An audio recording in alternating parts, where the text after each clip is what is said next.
안녕하세요. 춘천 SF영화제에서 2021년에 처음으로 시도하는 프로그램입니다. 라운드 테이블. 원래는 둥그렇게 둘러 앉아서 각자 자유롭게 얘기를 하는 형식의 영화제 부대 행사를 보통 라운드 테이블이라 그러는데요. 저희가 투명인간처럼 테이블은 없다고 치고, 있다고 치고, 그리고 사실 원래는 오늘 일시정지 시네마와 그 남아있는 순간들 두 작품을 관객 여러분께 상영을 해서 보여드리고, 그 다음에 관객들이 같이 계신 자리에서 이 라운드 테이블이 반원으로 우리가 앉은 이유는 저기 계신 관객님들도 그 테이블에 참석하시는 우리와 함께 담론을 나누실 분들이라고 생각을 해서 준비한 행사였으나 어제 갑자기 9월 30일까지만 대면 행사가 가능하고 10월 1일부터는 관객과 대면 행사를 전면 취소하도록 하자라는 그 정부의 코로나 방역 지침이 내려오면서 긴급하게 저희가 관객님들은 없지만 관객님들을 저희가 유선으로 온라인으로 볼 수 있다고 생각을 하면서 이 행사를 시작하게 되었습니다. 안녕하세요. 저는 춘천 SF영화제 운영위원장 이한입니다. 와 해주셔서 감사합니다. 이 와 해주신 분은 바로 원래는 상영을 이전에 했어야 할 영화 중에 첫 번째 상영작인 남아있는 나날들을 감독하신 고승현 감독님이십니다. 네. 안녕하십니까. 남아있는 순간들을 연출한 고승현입니다. 반갑습니다. 남아있는 순간들은 원주 아카데미 극장이 그 문을 닫는 날에 대한 아주 서정적인 영화였는데 그 영화를 다 같이 보고 얘기를 진행을 하면 지금 약간 먹먹한 느낌들이 있었다가 후일담까지 들으면 잘 됐네 이렇게 됐어야 되는데 그 얘기는 감독님이 나중에 설명을 해주시고요. 그리고 그 가운데 앉아 계신 분은 바로 그 일시정지 쉼표 시네마라는 다큐멘터리로 작년 DNG 다큐멘터리에서 상영을 하셨고, 그리고 이제 평창영화제에서도 상영하셨었죠. 아니, 평창영화제는 아니고. 안 하셨어요? 저는 강원도의 힘에서 당연히 이거 상영할 줄 알았는데. 제가 일부러 좀 빼달라고 해요. 그러셨어요? 그러면은 강원도에서는 춘천영화제가 네, 맞아요. 프리미어인가요? 저 프리미어 좋아합니다. 예. 예, 박주환 감독님은 그리고 지금 강원도협 회장님이십니다. 예, 안녕하십니까. 박주환 감독입니다. 반갑습니다. 예. 제가 언젠가 강원도협의 회원이 되고야 말겠습니다. 항상 열려 있습니다. 예, 감사합니다. 그리고 이제 저쪽에 계신 분이 일시정지 쉼표 없는 시네마의 대표이셨고 춘천 지역의 유일한 그 예술영화, 독립영화 전용 상영 시설을 운영을 하시다가 제가 춘천영화제 올 즈음에 제가 미워서 그런 건 아니겠지만 문을 닫으셔서 오늘에서야 저를 만나게 되신, 그리고 영화의 이 고승현 감독님 영화의 주인공이 되시는 유재균 감독님이십니다. 예, 네, 네, 안녕하세요. 일시정지 시네마 운영했던 유재균입니다. 그리고 지금 한 분이 더 오고 계십니다. 이렇게 강원 지역에서, 그리고 특히 춘천을 중심으로 해서 그 예술영화 전용 상영 시설에 대해서 고민하신 분들이, 그리고 강원도에서 원주, 그리고 사실은 강릉에서도 지금 강릉 시네마텍이 있기도 하지만은 다른 상영에 대해서도 고민하는 분들이 있고, 그래서 그렇다면 그 자리에 내가 꼭 같이 하고 싶다라고 하면서 그 예전에는 전국예술영화관 협회라는 이름이었다가 한국예술영화전용관 협회로 이름이 바뀐 그 협회 회장님이신 최나경 프로듀서님이 조금 있다가 오실 건데요. 그분은 그때 소개하도록 하고 우리가 먼저 얘기를 진행하도록 하겠습니다. 자, 먼저 모든 이야기의 시작이 원주가 먼저인가요? 춘천이 먼저인가요? 그 히스토리는 박 감독님이 제일 잘 아실 텐데. 그 일시정지 시네마의 어떤 제 영화의 시작은 춘천이 아니라 원주에 있던 그 고승현이라는 그 청년을 제가 이렇게 찍기 시작하면서 시작된 영화인데 지금도 아직도 촬영하고 있는 상황인데, 그 중에 재균 씨가 일했던 일시정지라는 극장에서 일하고 있는 상황을 찍다가 갑자기 저도 폐가 난다는 소리를 갑자기 알게 됐어요. 그래서 이거를 이 에피소드를 좀 몰입해서 찍어야겠다라고 해서 찍고 난 이후에 이게 좀 제가 만든 장편의 하나의 에피소드가 아니라 단일한 어떤 단편의 다큐멘터리가 되겠다는 좀 판단을 해서 그렇게 편집을 해서 만들어진 영화예요. 그 영화를 만들면서 제일 많이 들었던 생각은 어떤 거였어요? 도쿄 회장님이시기 이전에 일단 지역의 그 독립 영화를 계속 해오신 분으로서. 그러니까 제가 이거를 남겨야겠다고 영화를 만들겠다고 한 이유가 뭐냐면 이게 사라지면 그 공간에서 일했던 사람들의 노력이 어떤 식으로 사람들한테 기억될까라는 생각이 좀 있었거든요. 그러니까 이게 저는 제가 그걸 편집하고 거기 인물들을 이후에 인터뷰하면서 느낀 게 그 공간은 사라져 있을지 모르겠지만 그 공간에서 일했던 사람들이 남아 있다. 저는 그래서 그 일시정지라는 제목의 쉼표를 정한 거거든요.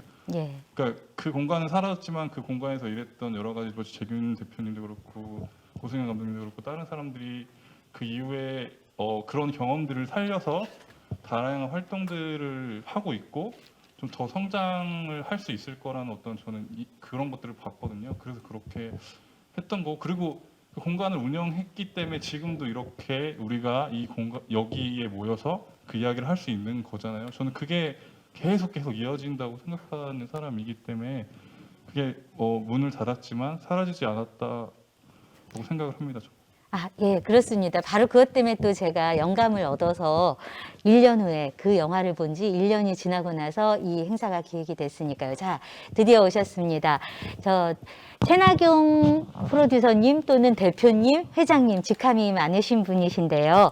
우리 지금은 제가 최나경 회장님으로 부르겠습니다. 왜냐하면은 이 자리에 오신 것은 한국예술영화관 협회 회장님의 자격으로 정말 그 지역에서 예술영화 전용관이라는 것을 어떻게 상상할 수 있는가에 대해서 우리 강원 지역의 청년 영화인들에게 좀 피가 되고 살이 되는 경험담을 나눠주시기를 바라서 모셨습니다. 최나경 대표님 모십니다.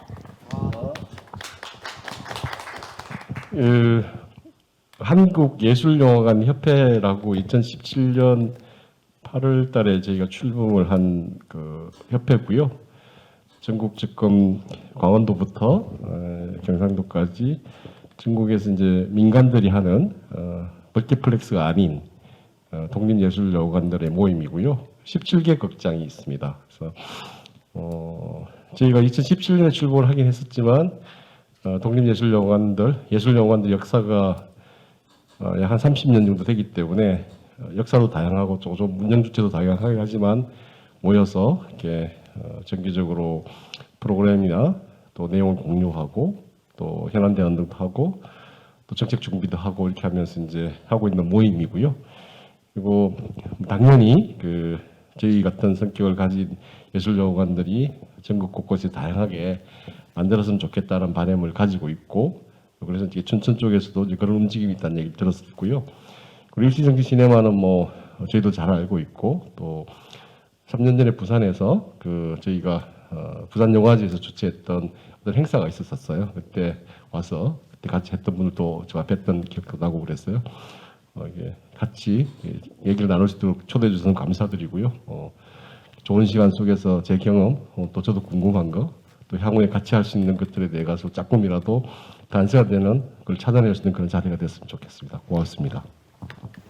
사실 최나경 회장님께서는 예술영화관 중에서는 가장 유명한 영화관 중에 하나인 아트하우스 모모를 맡아가지고 가장 모범적으로 그 시네필들이 고정적으로 참여하고 그 극장을 찾게 만드시면서 아트하우스가 배급을 결정하는 영화면은 우리도 상영해도 되겠나라는 신뢰감을 줄 정도로 영화에 대한 선구안도 대단하신 분이면서 노무현입니다. 그 다음에는 김군 그리고 지금 노회찬 6411 배급을 앞두고 엄청나게 바쁘십니다. 사실 전국적으로 지금 10월 14일이죠. 개봉일 10월 14일 앞두고 여기 와주신 거는 여러분에 대한 애정이라고 생각을 합니다. 정말 감사합니다. 저는 사실은 노회찬 6411 개봉 전 시사회를 원주에 가서 봤어요. 춘천에서 할 때는 제가 행사가 있어가지고 원주까지 가서 개봉 전 시사회를 봤고 또 편집이 좀 바뀌었다 그래가지고 개봉하면 다시 보려고 생각 중입니다. 저 펀딩도 했습니다. 크레딧 자막에서 올라가는 거 봤습니다. 예, 감사합니다.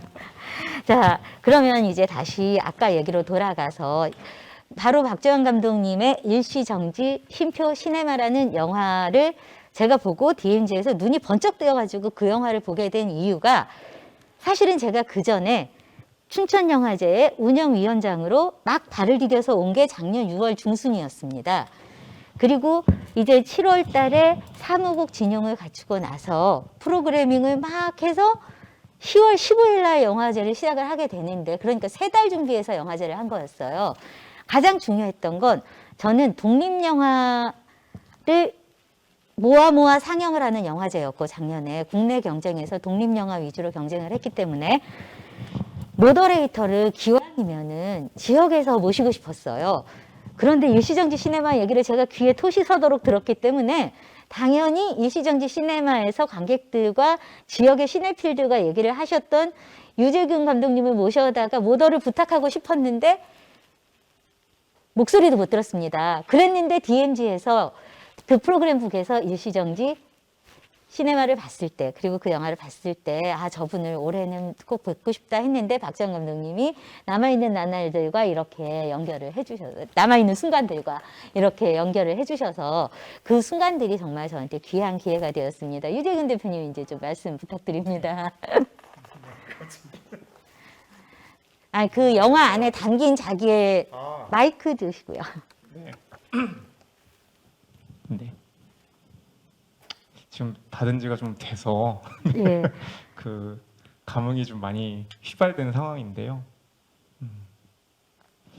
일단 한 3년, 만 3년이 좀 안 되는 시간 동안 지역에서 운영을 했었고, 뭐 글쎄요, 영화인들에게는 굉장히 필요한 공간이었을지 모르겠으나 제 결론은 춘천 시민들 또는 뭐 관객분들에게는 그렇게 많은 분들의 사랑을 받지는 못하겠구나.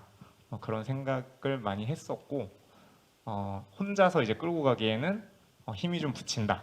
그리고 뭐 제 경험 부족도 있고 네. 그리고 뭐 가장 궁극적으로는 내가 영화를 진짜 사랑하나라는 물음을 계속 던졌을 때 아닌 것 같다라는 결론을 내렸고 네 그래서 지금은 그냥 일반 관객으로 돌아와 있습니다.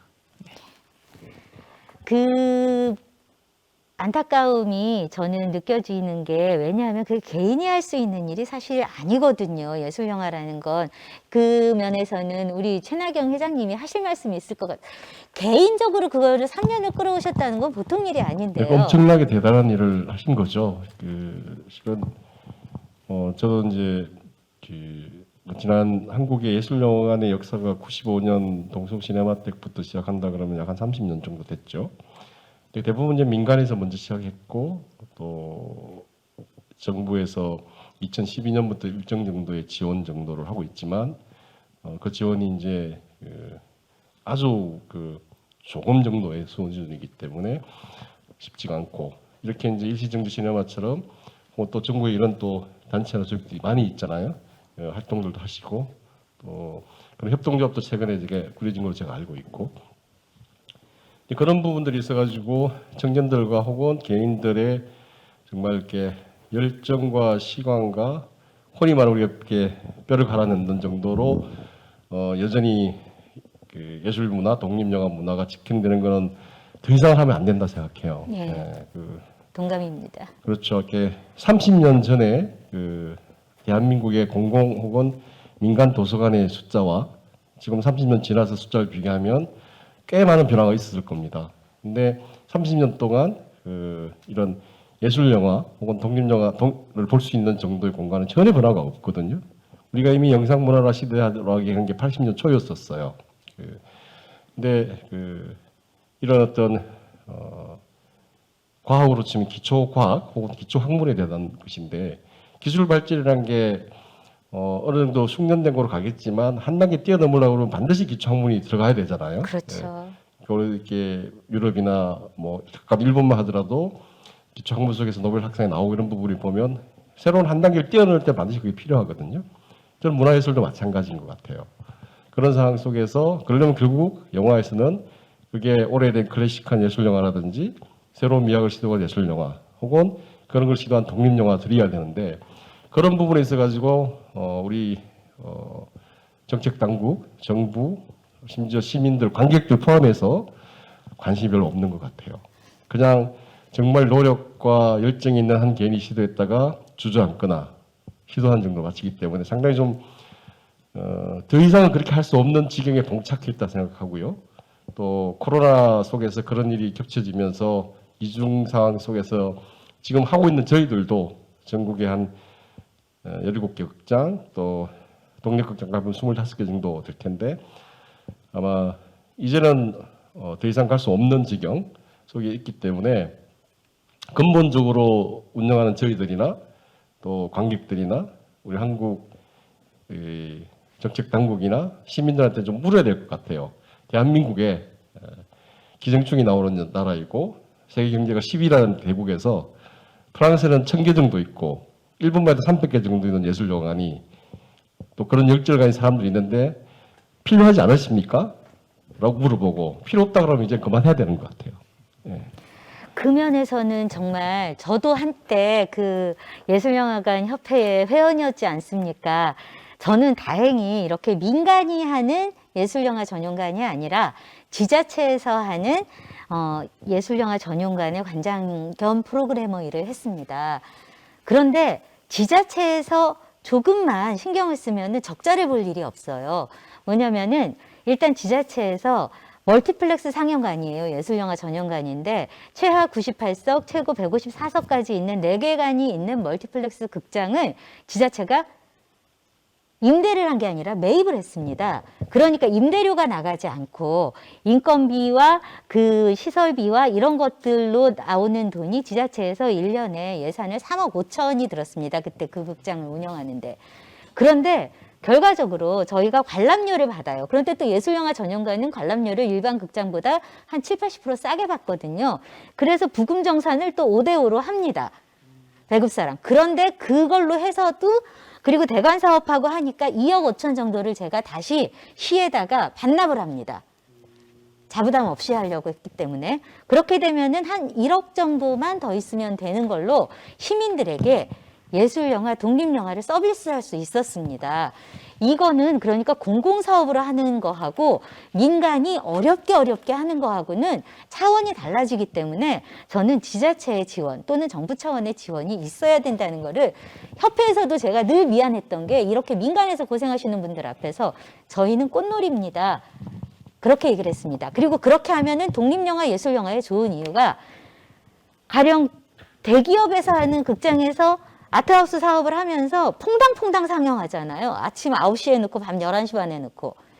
그런데 저희는 2주 동안 안정되게 한 작품을 상영을 해줍니다. 가령 그 장우진 감독님의 춘천을 제가 전국 최초로 4주를 상영 결정을 해서 했습니다. 관객이 많으냐 적으냐가 중요한 게 아니라 이렇게 함으로써 관객들을 살고 감독도 살 수 있거든요. 바로 그런 면에서 얼마나 지금 힘든 싸움을 하고 계신지. 지금 말씀하셨던 곳이 인천 남구에 있는 주안이라는 영화관이고요. 인천 남구의 구청장님이 한 15년 전쯤에 이제 의지를 계셔가지고 저런 설계를 하셨었는데, 그러니까 구 단위의 지자체가 할 수 있는 일이란 거죠. 그렇죠. 때문에 예산도 방금 말씀하신 것처럼 그렇게 많은 것도 아니고, 예. 사실 그렇기 때문에 이건 재정의 우선순위 문제라기보다는 관심의 문제인 것 같아요. 관심만 조금 가지고 있다면 구 단위 정도.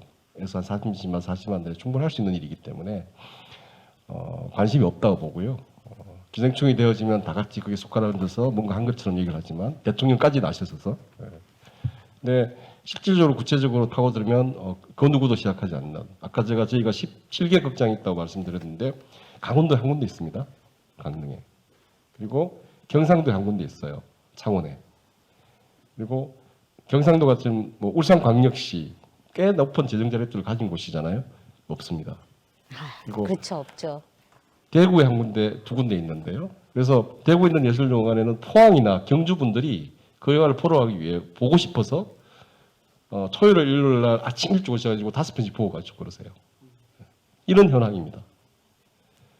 예산 한 5억 정도면 그리고 의결돼가지고 쓰고 있는 혹은 소유의 건물 하나를 이렇게 리모델링해서 예술영화를 만든다면 굉장히 적은 돈으로 지금 이런 의지를 가진 많은 분들이 자기 하고 싶은 일을 하면서 나누고 할 수 있는 것들이 충분히 되어 있는데 그런 의지를 못 내고 있죠. 그래서 다시 한번 엄중히 물어야 된다 생각하고요. 근데 엄중히 묻는데 그냥 앉아서 묻는 문제가 아니라 저희들 하고 있는 지금 예술영화를 운영하는 저들이 좀 더 구체적으로 행동 속에서 물어볼 생각이고 그게 안 된다면 저들 이제 다 그만둬야 되지 않을까 아, 싶습니다. 그렇게 말씀하시면 안 되고 이 청년들을 위해서 다시 한번 움직이셔야 되고 그런 면에서 저는 다시 한번 유재균 대표님한테 묻고 싶은 게 일시정지 시네마를 운영하는데 비용이 사실 들잖아요. 도대체 물질적인 토대에서부터 그 배급이라든가 이 모든 거에 관련된 것들을 어떻게 해결하셨는지 정말 궁금했습니다.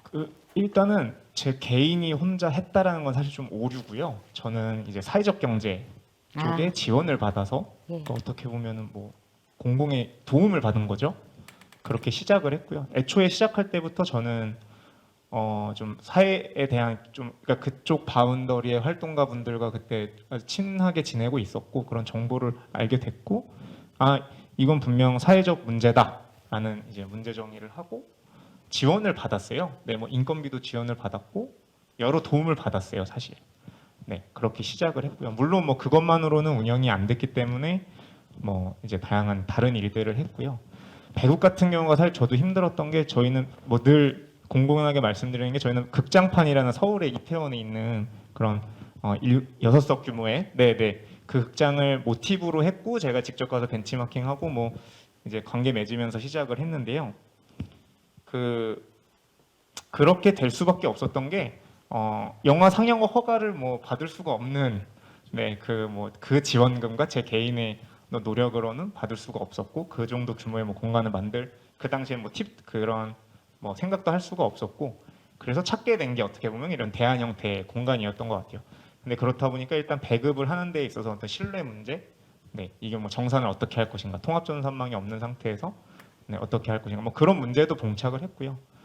근데 일단은 저는 그런 퍼포먼스를 빨리 보여줘야 된다는 생각이 있었기 때문에 일단 뭐 아주 빠른 태세 전환으로 그러면은 나도 단편 영화를 다뤄야겠다. 근데 다행히 저 뭐 단편 영화도 굉장히 좋아하고 뭐 영화제를 가면 늘 단편 영화 섹션은 꼭 보는 성향이었기 때문에 그럼 단편 영화관으로 일단은 브랜딩을 하자. 그리고 좀 그래서 뭐 다행히 조금 인지도가 쌓이고 조금 더 많은 분들이 알게 되면서 배급사 분들도 좀 어떤 저를 대하는 자세 이런 것들이 좀 점진적으로 좋아졌던 것 같아요. 그래서 안 됐던 영화들도 좀 나중에는 배급을 해주시고 궁극적으로는 끝까지 해보고 싶었어요. 그래서 뭐 DCP 플레이어 이제 소프트웨어 DCP를 그 4년 라이센스를 사서 해외 영화까지 일단 배급까지는 보고 문을 닫았어요.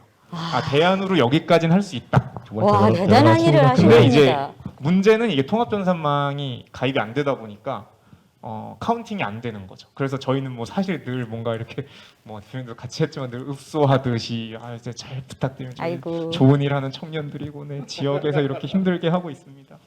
뭐 그런 맥락이 좀 계속됐고 그게 어떻게 보면 저희가 뭔가 우린 대단한 일을 하는 그러니까 뭐 구성원들한테도 늘 미안했던 게 그러니까 뭔가 이렇게 우리가 되게 대단한 사람이다 뭐 이런 자신감을 주기보다는 늘 뭔가 그렇게 우리는 부탁해야 되는 사람이고 우리는 되게 낮은 사람이고 관객이 잘 안 오기 때문에 관객 한 명이 너무 꼭 뭐 커피라도 한 잔 타드려야 되고 그런 맥락에서 이제 어떻게 보면 뭐 영화를 못 보신 분들은 좀 의아할 수도 있겠지만 뭔가 뜨거운 눈물이 갑자기 눈물이 막 이렇게 쫙 서 있는데 나오더라고요.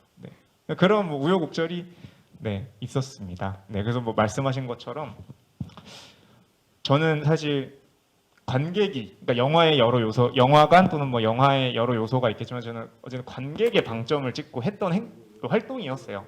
그래서 관객이 찾지 않으니까 난 없어져도 된다라고 생각을 하고 뭐 과감하게 문을 닫았던 거고요. 일단 뭐 조금 더 딥한 걸 살짝 던지고 끝내자면 일단 뭐 주안 같은 사례는 워낙 뭐 구의 규모가 사실 구가 저희 춘천시도보다 크지 않을까요? 두 아닌가요? 배예요. 인구 55만. 네네네. 뭐 더 이상 뭐 말을 안 해도 될 것 같긴 한데요. 일단 그 규모의 경제가 뭐 있어야 가능한 부분들이 당연히 있을 거고 지금 이제 운영하고 계신 뭐 예술영화 전용관에서 과연 뭐 이번에 지금 하고 계신 그런 훌륭한 영화들로는 과연 가능할 것인가? 사실 뭐 우리가 신조어긴 한데 아트버스터라는 이름으로 너무나 많은 외국의 영화들이 들어오고, 사실 아이러니하게도 저도 그런 외국 영화 때문에 만들게 됐어요. 랍스터를 보고 싶은데 안 틀길래 내가 만들어? 이러고 뭐 시작이 됐었거든요. 네. 근데 뭐 시네큐브 가면 사람 너무 많더라고요. 제가 한 번 가봤거든요.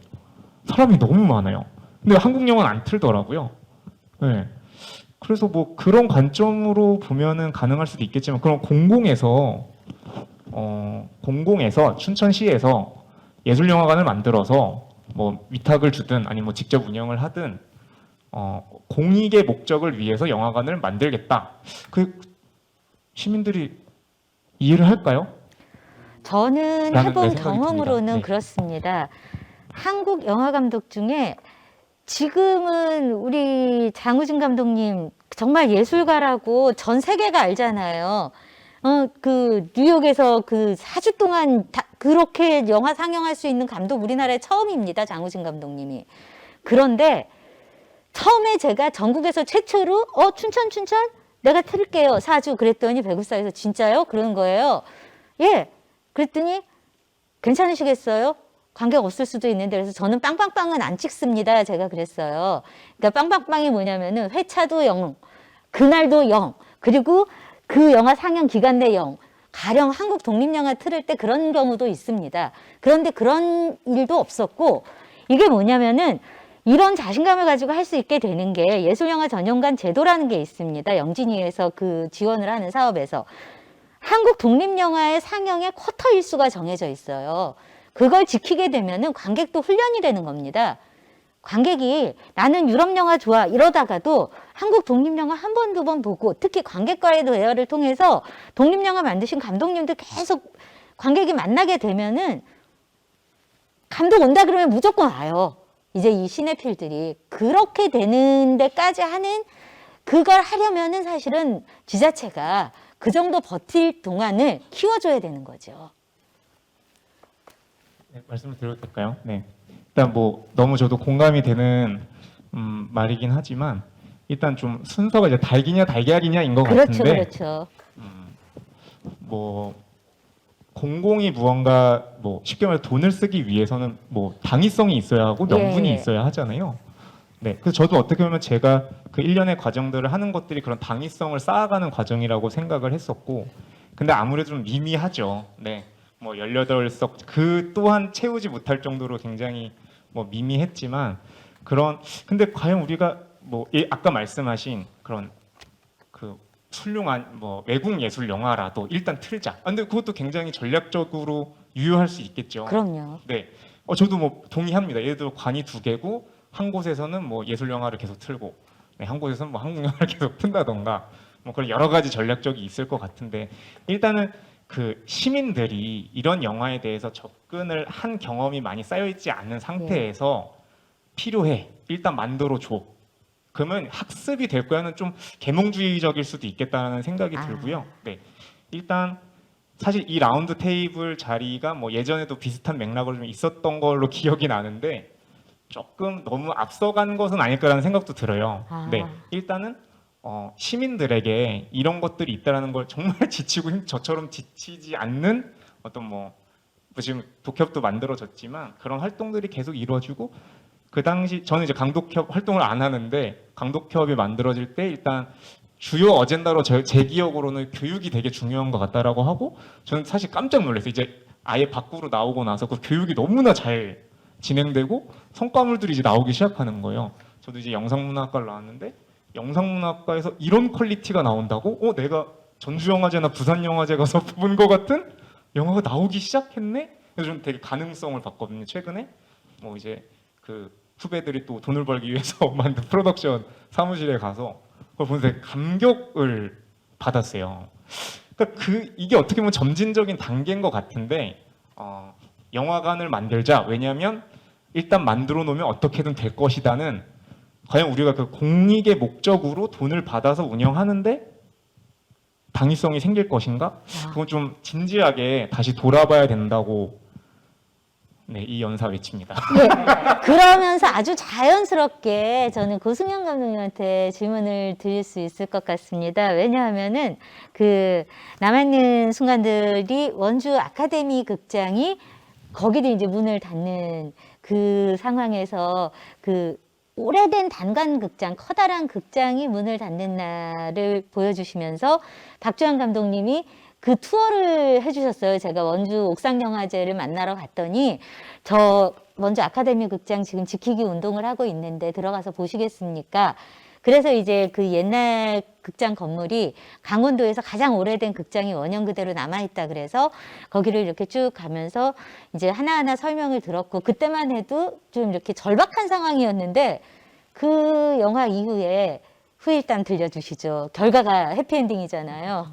네, 일단은 영화를 보시면은 조금 더 설명이 편하긴 할 텐데 원주의 아카데미 극장이라고 하는 이제 한국 전쟁 이후에 생긴 단관 극장이 지금 원형 그대로 보존이 되어 있어요. 그래서 그 극장이 이제 현재까지 이제 원형 그대로 유지가 되어 있다라는 것 자체가 일단은 근대문화 유산인 거잖아요. 근데 이 극장이 개인의 소유이기 때문에 언제든지 허물릴 수가 있고 또 이제 팔릴 수가 있고 문제가 생길 수도 있는 그러한 상황이었었고 이제 시간적인 배경으로는 올해 2월 달만 하더라도 이제 이 극장의 주인이 여기를 허물고 주차장을 만들겠다 이제 이런 식으로 이제 얘기가 돌고 그렇게 된 거죠. 그래서 그 주변에 있던 이제 시민단체들과 그다음에 이제 시민사회 영역, 그다음에 시민운동 영역 차원에서 이 극장은 이제 좀 원형 그대로 보존이 되었으면 좋겠다라는 취지로 해서 이제 아카데미 지키기 운동이 또 시작이 되었습니다. 그래서 뭐 백인백석 프로젝트라고 해가지고 이제 후원금 시민들에게 이제 후원금을 걷는 그러한 프로젝트와 그다음에 아카데미 360 프로젝트라고 하는 이 두 가지 프로젝트가 이제 병행이 되었었죠. 그래서 백인백석 프로젝트 같은 경우에는 이제 100만 원을 내면은 이제 그 좌석을 사는 약간 그러한 개념이었었는데 106% 정도 이제 달성을 하였고요. 그 다음에 아카데미 360 프로젝트 같은 경우 현재도 계속 지금 지속이 되고 있습니다. 그래서 이러한 시민사회 영역에서 이제 모금이 원활하게 되고 또 이제 시민들의 관심이 뜨겁다 보니까는 지자체 차원에서도 이제 가만히 있을 수가 없는 거죠. 왜냐하면은 많은 사람들이 정말로 이제 돈을 내고 있는 상황이고 이 극장을 시민사회 영역에서 좀 이제 사겠다라는 취지로 해서 시작을 한 거잖아요. 근데 이 운동을 지켜보던 이제 뭐 도의원과 시의원 그리고 또 이제 같이 동참해 주시던 이제 뭐 이제 정치권에서의 영역도 계시고 또 이제 지자체 차원에서의 영역도 계시다 보니까는 이것에 대한 반응이 긍정적이었던 거죠. 그래서 되게 빠르게 정말로 빠르게 지금 이제 매입 절차를 지금 거치고 있는 상황으로 알고 있어요. 네, 아직 좀 여러 가지 해결할 문제가 있기는 하지만은 이제 언론 보도된 나간 상황으로 이제 매입이 결정된 상황까지 이제 나가 있으니까는 그래서 이것에 대해서 좀 말씀드릴 수 있는 거에서 하나의 좀 사례가 되는 것 같은 게 그러니까 지금 말씀하시는 차원에서는 그러니까 시에서 만든다인 건데 이게 그 문제인 거예요. 그러니까 이제 탑다운이냐 바텀업이냐 이제 이 차이인 것 같아요. 근데 원주 같은 경우 이제 바텀업 방식인 거죠. 그래서 시민사회 영역 쪽에서는 이제 이 극장이 되게 좋고 또 복원이 되면 좋겠는데 개인의 소유이니까 우리가 다 같이 힘을 합쳐서 이 극장을 한번 살려보자. 이러한 취지로 이제 시작이 되었던 걸로 해서 설명을 조금 첨언할 수 있을 것 같습니다. 네. 예술영화관 협회에도 그런데 그런 사례의 극장이 있지 않아요? 광주 극장?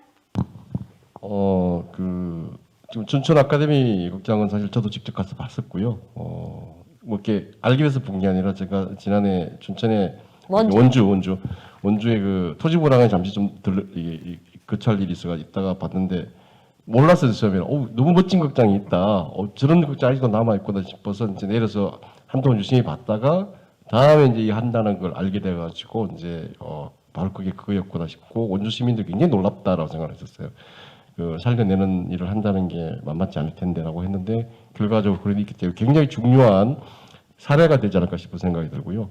현재 저희 예술영화관 관련 쪽에 속해 있는 분들 중에서 이제 광주에 있는 광주극장이라고 있는데 광주극장도 원주 아카데미 극장하고 비슷한 역사를 가지고 있을 겁니다. 그리고 그쪽이 자식 한 800석 정도 되는 극장인데 아직도 그 형태 그대로 가지고 있으면서 그걸 예술영화관으로 계속 운영을 하고 있는 그런 사례거든요. 이제 그건 시에서 매입했다기보다는 건물을 가지고 있는 건물주께서 그런 의지를 가지고 있었기 때문에 계속되는 좀 특이한 사례라 보면 될 것 같고요.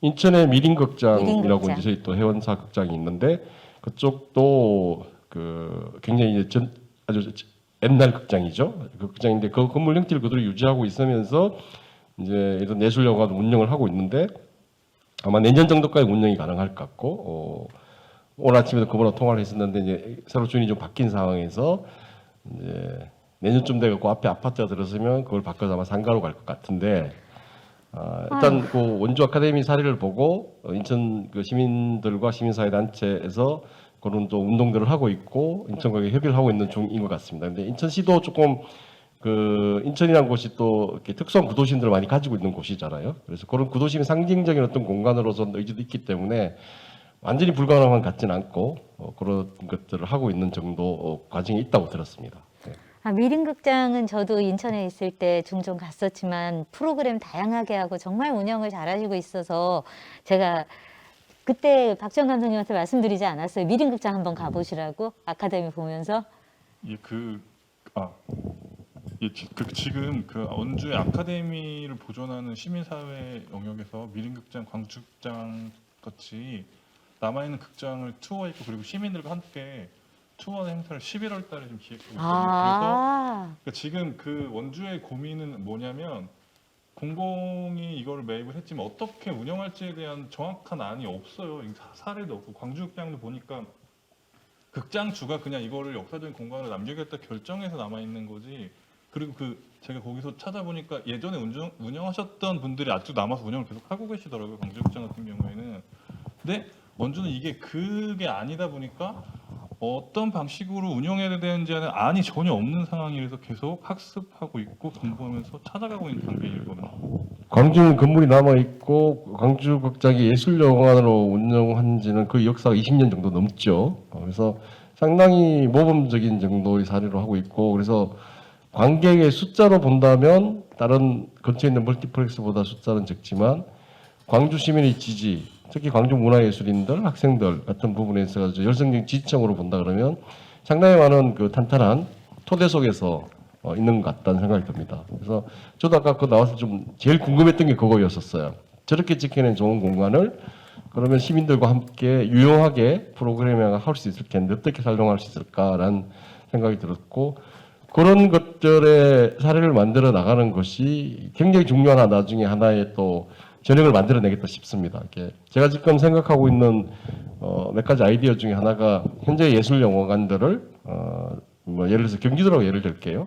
경기도에 있는 예술영화관을 한 50만 단위의 구단위에 하나씩 있으면서 그 영화만 선한 공간이 아니라 영화와 함께 영화 커뮤니티 공간, 또 일종의 영화 도서관, 뭐 이렇게 영화 박물관 같은 식으로 해주고 주위에 있는 멀티플렉스들의 일부관을 인들해서 유통하는 중심으로 간다 그러면 그 배급 유통도는 해결되어지고 또 영화 교육도 같이 갈 수 있지 않을까 하는 생각을 가지고 있는데 이제 원주 아카데미 극장 같은 부분도 만약에 그런 어떤 영화와 또 영화 커뮤니티와 영화 교육과 그런 것들을 할 수 있는 것들로 가면서 이 상당한 많은 경험들을 가진 분들을 가지고 뭐 지속적인 토론회, 공청회 등등을 해가지고 만들어낸다면 그 사례 자체가 한국 문화예술계에서 아주 중요한 의미가 될 것 같다는 생각이 들어요. 그래서 그거는 원주 차원의 문제가 아니라 이렇게 전국적인 차원에서 한번 계속 관심을 가지면서 같이 해서 좋은 결과와 운영 사례를 만들어낼 필요가 있겠다라는 싶은 생각이 듭니다. 저희들도 계속 관심을 가지고 있고요. 제가 그래서 그거를 올 초부터 계속 찍고 다큐멘터리를 제작하고 있는데 제가 그거를 마이크를 조금 입쪽으로. 그거를 하면서 느낀 그 과정이 뭐냐면 단순히 이걸 오래된 극장에서 살려야 된다라는 명분이 과연 통할까라는 생각이 저는 굉장히 많이 들어요. 왜냐면 오래된 극장 말고 오래된 건물도 굉장히 많잖아요. 근데 왜 극장만 보존해야 되는지에 대한 그런 고민도 저게 굉장히 많이 아까 재균 대표님이 말씀하신 그 논리랑 좀 상통하는 지점이 있더라고요. 그래서 그거를 그 당사자들이 많이 개발하고 그리고 확산하지 않으면 이게 그 보존한다고 해도 찾아온 사람이 없겠다라는 생각이 저는 굉장히 많이 들었거든요. 근데 그런 것, 그러니까 우리만의 어떤 우물에 갇혀서 이건 오래된 극장 영화가 되게 중요하다고 하지만 그것들이 더 지역적으로 문화적으로 중요하다는 것들을 잘 보존하고 남기고 전파하지 않으면 저는 고립되겠다는 생각이 굉장히 많이 들었거든요. 그렇지. 과거에 왜 유물이나 무산이 아니라 그런 어떤 외관을 갖추되 현대적 의미를 계속 확대해 나가는 걸로 돼야 되는 거죠. 그러니까 예를 들어 카페 같은 것도 보면 옛날에 무슨 그 공장 같은 걸 해가지고 재개발하되 외형은 유지하고 있지만 훨씬 더 소위 말하는 힙하게 운영하는 부분이 있는 거잖아요. 그러니까 틀은 그렇게 가져가지만 내용적으로는 지금 당대와 호흡할 수 있는 걸 하는 건뭐 너무나 당연하고 필수인 것 같고 그거는 그 책임을 맡아진 분이 당연히 해야 될 일인 것 같고요. 그렇지 못하면 말씀처럼 그냥 특정한 걸 수집해 놓은 걸 불과하겠죠. 그래서는 안 된다고 생각해요. 그랬을 경우는 그걸 하게 되는 공공적인 정책 단위에서도 그러려면 굳이 할 필요가 없을 것이고 시민사회 분들한테도 지지를 못 받을 것이고 오시는 관객분들한테 전혀 의미가 없는 일이기 때문에 그건 가장 핵심적인 부분이 아닌가 싶은 생각이 들고요. 제 경험에 대해서 생각드리면 제가 3년쯤 됐네요. 4년쯤 됐나? 일본에 있는 커뮤니티 시네마 협회라는 곳에 가서 같이 그 한국 분들이 가서 발표도 하고 얘기를 나눴는데 일본 한 300개인데 정도 있는데 이런 사례가 되게 많더라고요. 지역에 있는 전통적인 극장인데 인구수가 줄고 이렇게 되니까 폐관광에 있는 거를 지역 주민들이 받아가지고 그 지역 특성에 맞게 운영 굉장히 잘해요. 그래서 그런 부분도 사례가 있고 뭐 프랑스나 영국 사례도 그런 게 굉장히 많이 있거든요. 그런 사례들도 한번 좀 검토해 보셔가지고 원주만의 어떤 고유한 로컬리티를 살리면서도 한 새로운 전형을 만들어내는 그런 것들에 대해서는 국내에도 아직까지 그런 사례를 만들어내는 없기 때문에 오히려 그런 다양한 사례 속에서 만들어낼 수 있다면 중요한 거 굉장히 중요한 지점이라고 생각합니다. 네. 저는 그래서 시네필이라는 존재가 있다는 게 굉장히 중요한 일이 될 것 같다는 생각을 합니다. 그러면서 이 두 감독님의 작품들 각각 일시정지 쉼표 시네마나 남아있는 순간들 같은 거 보면서 건물 자체가 중요한 게 아니라 사실은 그 극장에 와서 영화를 같이 보는 사람들에 대한 얘기를 하신 거잖아요. 제가 생각한 건 특히 21세기에 들어서서 우리가 영화를 보는 관람 경험이 굉장히 플랫폼이 다양화되면서 개별화, 파편화되는 경우들이 많습니다. 그러니까 누구는 모바일로 보고 누구는 자기 방에서 컴퓨터 데스크탑 모니터로 보고 누구는 거실에 있는 TV로 보고 누구는 극장에 가서 보는데 굳이 극장에 와서 보는 이유는 그 안에서 같은 영화를 보고 같은 공감대를 형성하는 커뮤니티가 가능하고 그래서 대화가 통하는 사람들이 같은 영화적 꿈을 꾸게 만드는 것이 중요하지 않은가 그런 생각을 저는 개인적으로 하고 있었고 그래서 이 라우드 테이블도 그런 꿈을 꾸는 분들이 좀 어떤 그림을 그려주시고 어떤 요구를 하시면 이걸 보고 다른 분들이 저 요구 중에 나한테 와 닿는 것은 뭘까 그 씨를 받아가실 수 있지 않을까라는 생각을 한 겁니다. 그러니까 여러분들의 요구사항, 시네필드 또는 그 커뮤니티 안에 극장이 무엇을 담아낼 수 있을지에 대해서 직접 운영해 보신 분부터 얘기를 해주셔야 될 것 같아요. 저 잠깐 정리가 필요한데 제가 누구를 향해서 얘기를 해야 돼요? 관객분들아 왜 안 그동안 보고 안 얘기해야 왔던 되나? 관객 뭐 이렇게 아니요, 저는 사실 관객분들한테는 뭐 머리 숙여 사죄하고 싶은 마음이고 전 반대로 좀 타겟을 바꾸고 싶어요.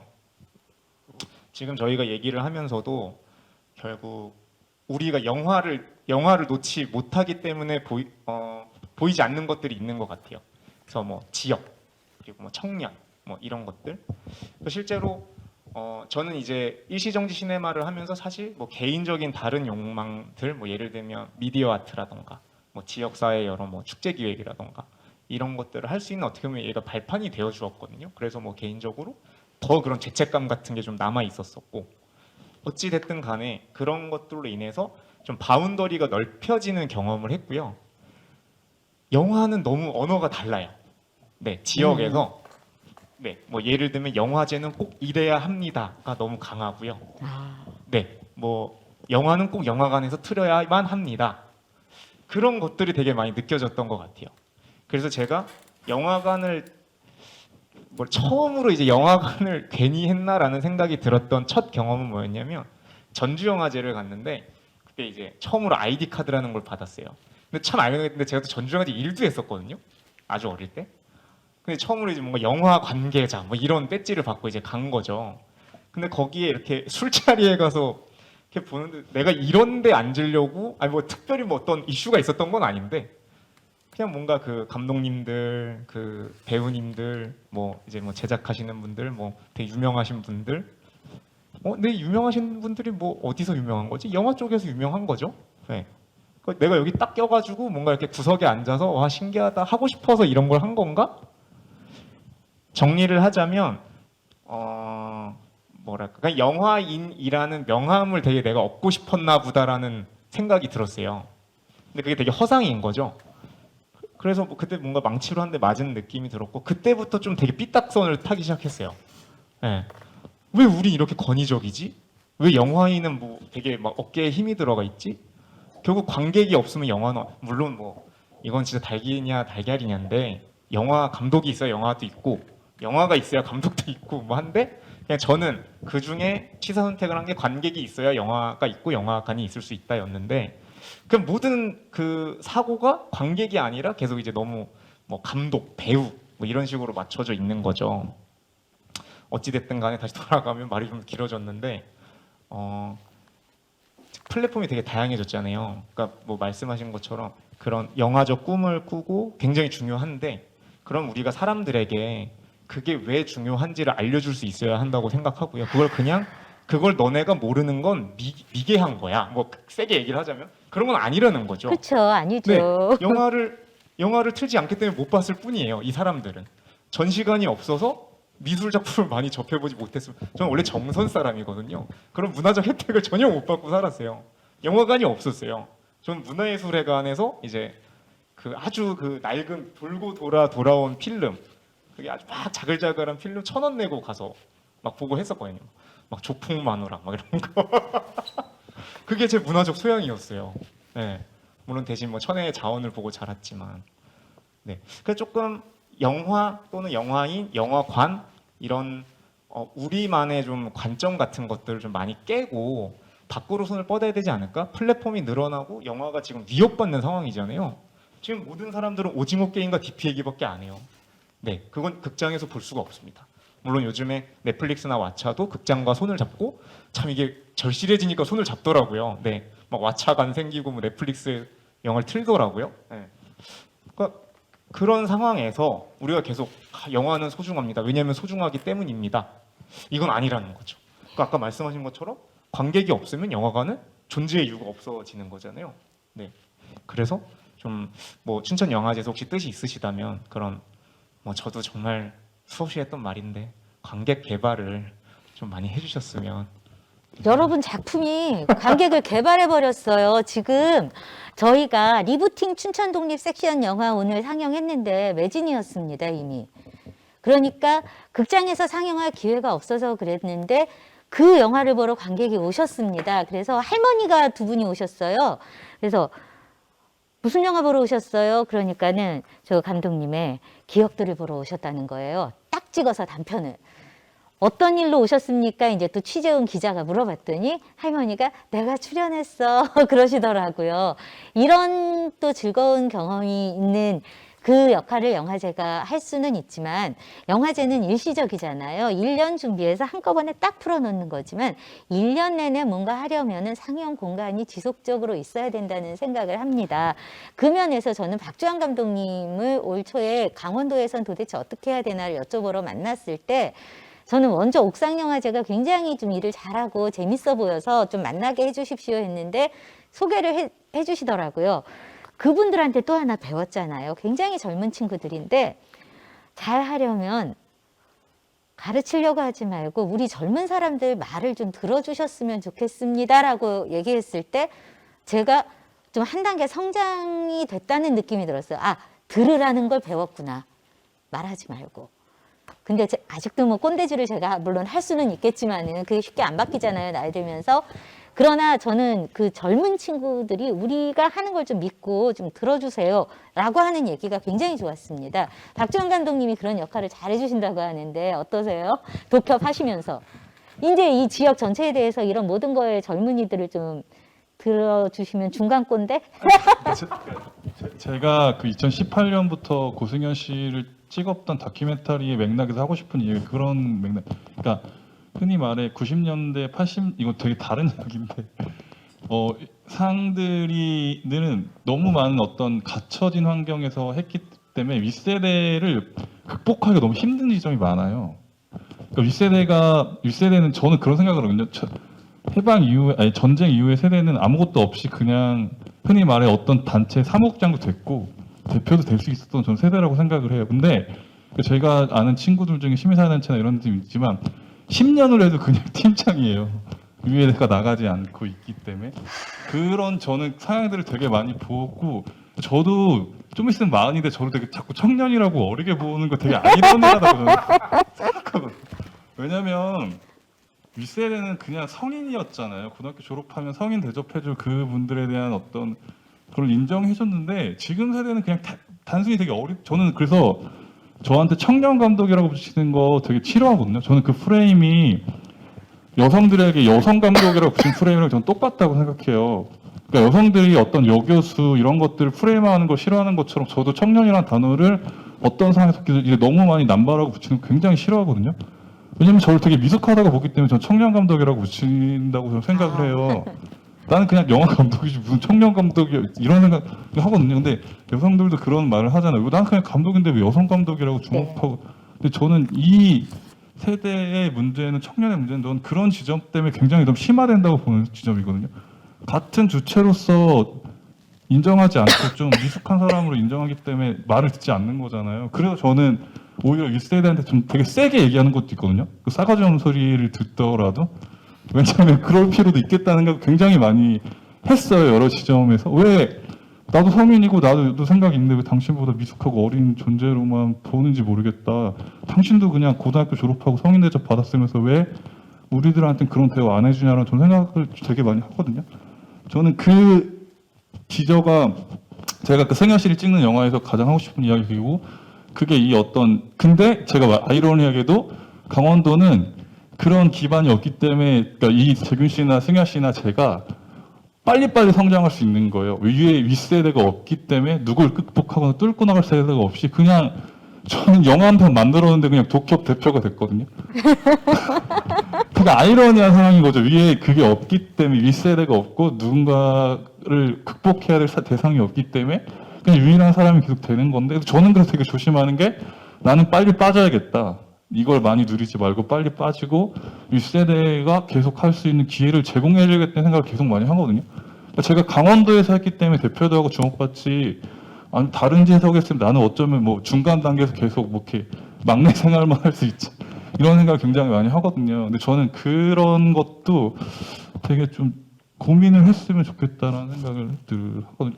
그래서 만났을 때 그런 맥락의 말씀을 드린 거예요. 저도 좀 있으면 마흔인데 되게 자꾸 청년 어리게만 보는 게 굉장히 좀 불편하기도 하거든요.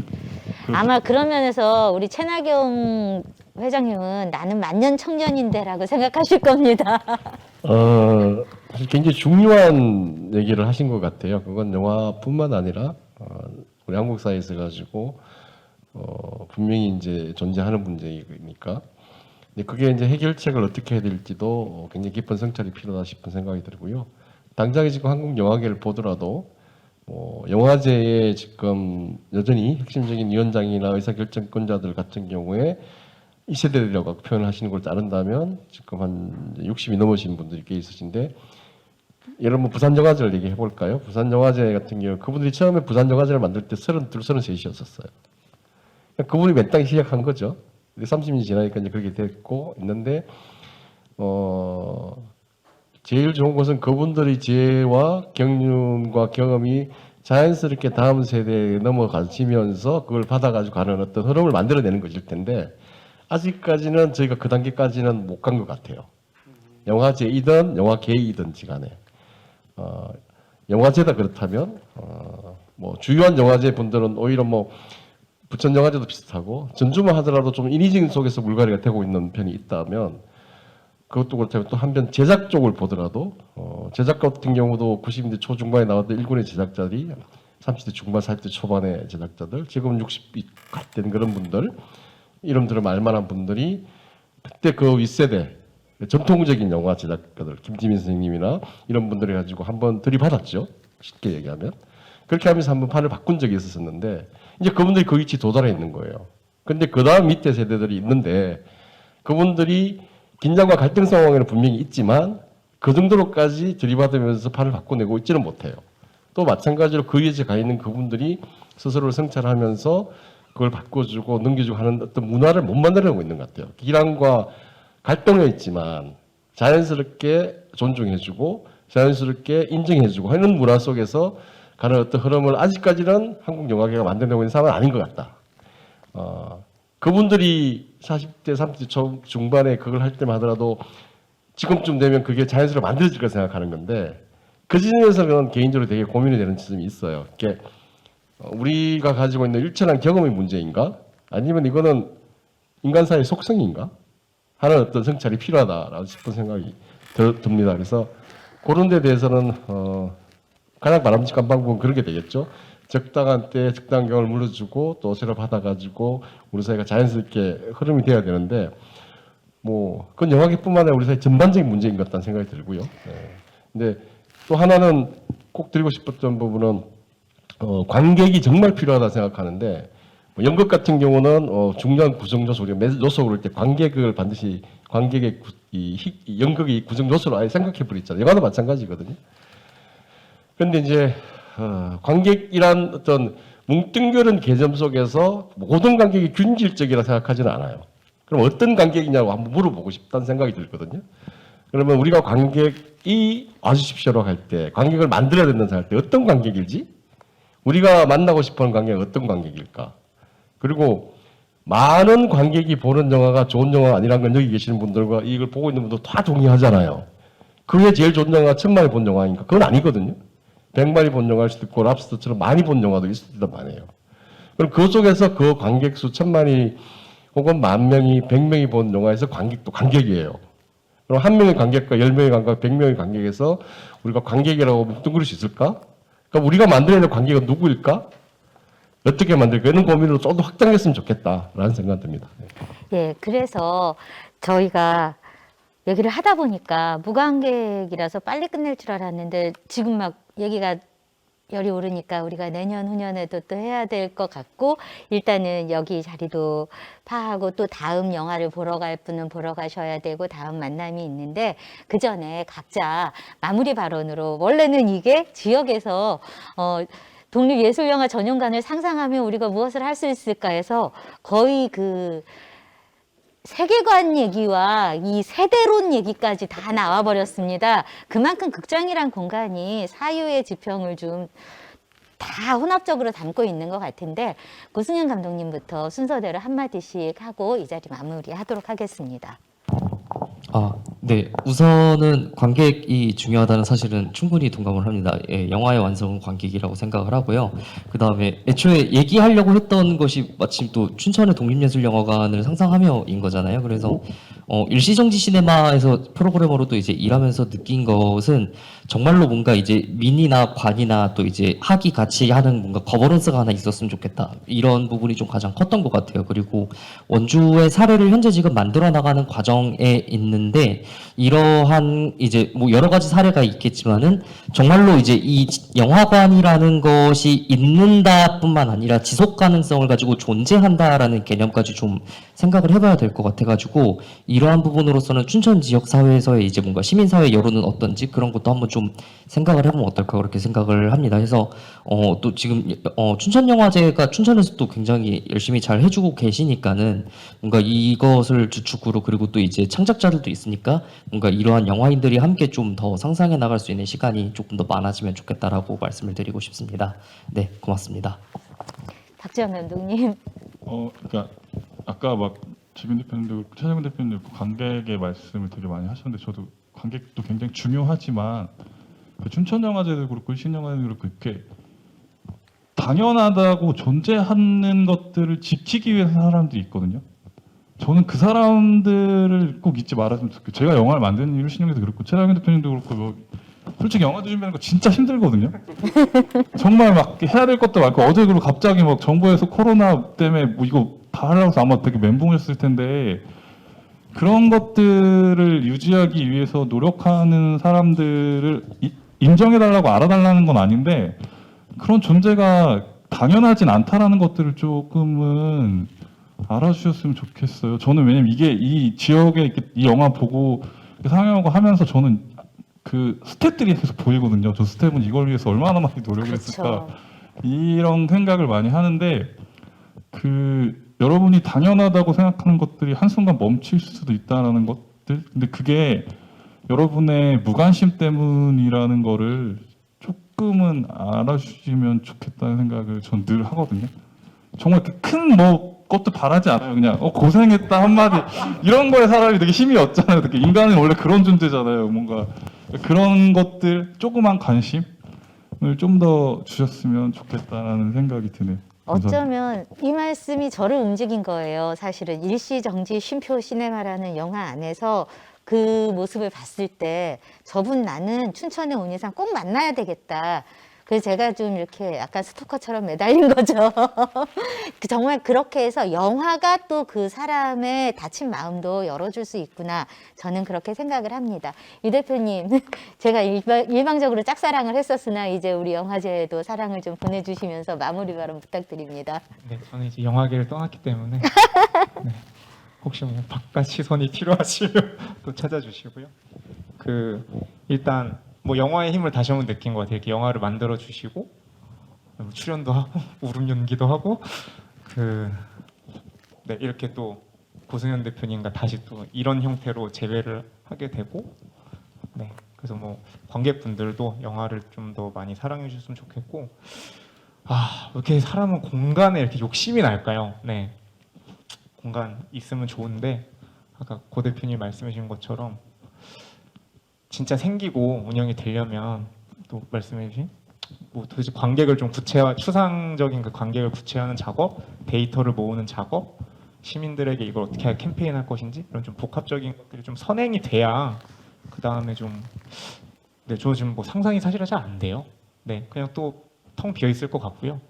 네, 뭔가 그냥 우리가 여느 봐오는 영화제 또는 뭐 영화관의 모습 뭔가 좌석은 되게 많은데 되게 소중한 관객 한두 분이 앉아 계신 벗어날 수 있을까? 네, 그래서 되게 좀 심도 깊은 고민을 뭐 해주셨으면 좋겠고 저도 뭐 도울 게 있다면 네, 감히 네, 뭐 또 시간을 내도록 하겠습니다. 네, 감사합니다.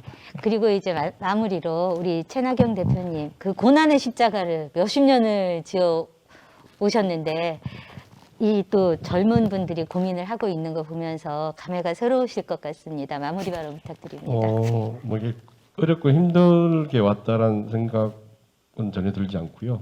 어떤 순간이 힘든 순간이 있었겠지만 굉장히 운이 좋게 지금까지 올 수 있었다 생각하기 때문에 개인적으로 굉장히 운이 좋은 사람이다 생각을 합니다. 근데 이제 그 개인 운이 좋은 문제가 아니라 이제 저희 여기 있는 각자의 경험들이 제가 했던 잘못과 이런 부분들 혹은 또 좀 더 잘 했어야 될 부분들이 또 다시 다음 세대에 반복돼서는 안 된다는 생각이 드는데 다양한 지역에서 다양한 시간대로 다양한 세대를 통해서 반복되고 있는 게 아닌가라는 게 제일 안타까워요. 지금 30대, 20대 분들도 또 혹은 이 밑에 후배들이 이렇게 해당하다는 생각을 그냥 묻혀버리면 또 누군가가 그런데 하고 싶어서 했다가 또 사라지고 하는 것들로 가서는 안 된다라는 생각이 제일 안타깝게 들고 저희가 했던 경험들, 제 윗세대들이 했던 경험들 또 지금 세대분들이 했던 경험들이 이제는 좀 만나서 그런 것들이 내 가지고 연결성을 가지고 그 다음 세대들 혹은 지금 세대들 앞으로 활동할 세대들한테는 다음 단계 남아갈 수 있는 자리들이 이런 자리들이 지속적으로 만들 필요가 있기 때문에 서로가 서로에게 관심을 가지고 나누고 배우고 하는 것들이 꼭 필요하다라는 생각이 들고요. 그리고 원주에 그런 계기가 있기 때문에 원주에만 혹은 춘천에만 남겨놓지 말고 저희들도 관심을 가지고 있고 불러주고 견대하면서 좀 이렇게 나아갈 필요가 있겠다라는 생각이 들고요. 또 하나는 더 저는 우리 사회가 어느 순간부터 계속 어떤 것에 평가를 할 때 정량적 평가로 가는 부분들이 있는 것 같아요. 그게 가장 쉬우니까 눈에 보이니까 뭐 금메달 땄다, 몇 명이 모였다 하는데 이 정량에 대한 평가는 정성된 것도 중요하잖아요. 10명의 관객과 1명의 관객 또 했던 가치 같은 부분들도 중요하게 개량화되고 측정되는 것이 아니라 개량화되고 측정되기 어렵겠지만 감독님 말씀하셨던 이 스태프들의 노력과 이런 부분들도 굉장히 소중하게 받아들여지고 감사하고 인정되는 분위기 그게 좀 더 좋은 사회잖아요. 우리가 그런 사회를 만들어 나가서 이렇게 왔는데도 불구하고 더 거꾸로 가고 있는 부분이 아닌가 싶은 생각이 들어서 저희들 스스로도 뭔가 이렇게 평가하고 또 나누고 할 때도 그런 부분이 필요하지 않을까라는 생각이 들고요. 하나만 더 말씀드리면 저는 이제 울산에서 청소년 시절을 보냈는데 이제 흔히 그러면 울산 그러면 그냥 공업 도시잖아요. 실제로 그랬었어요. 근데 울산에 사는 청소년 입장에서 춘천 그러면 정말 다른 느낌이었었어요. 예. 그것은 좀 왠지 문화적일 것 같고 문화적입니다. 예, 훨씬 더 좀 이렇게 뭔가 다를 것 같았었어요. 어쨌든 예, 그래서 청년기가 지나서 춘천에 오게 됐었는데 그런 어떤 이미 춘천이라는 이름 자체에서 한국 사회에서 가지고 들어가는 어떤 밸류가 있는 것 같아요. 그리고 그건 결국 문화적인 의미가 더 클 것 같고 그러면 그런 어떤 밸류를 잘 살려서 예, 뭔가 결합시켜 가지고 갈 수 있는 기원으로 갔으면 이게 춘천 영화제가 되든 또 다른 무엇이 되든지 그런 기대가 좀 있다. 또 한 말씀도 좀 드리고 싶습니다. 네, 그 정도 말씀드릴 수 있을 것 같습니다. 예, 한 시간이 이렇게 빨리 갈 줄 몰랐는데요. 이건 첫 만남이고 우리가 그냥 이거는 아이스 브레이킹 했다고 생각을 하고 정말 세 분 감독님들과 지속적으로 만나면서 영화 뭐꼭 영화여야만 한다라는 건 아닌 것 같아요. 지역에서 우리가 뭘 할 때 행복한가 그리고 우리가 꼰대가 되지 않고 다음 세대들하고 이렇게 좀 나누고 같이 갈 수 있는 게 뭘까를 생각하면서 할 수 있는 귀한 말씀 정말 감사했고요. 세 분 감독님들을 만나면서 저는 춘천에서 영화제 하기 정말 잘했다. 이런 분들, 멋있는 분들과 제가 데이트를 하다니라는 생각이 들었습니다. 오늘 자리해 주셔서 정말로 감사합니다. 고맙습니다. 감사합니다.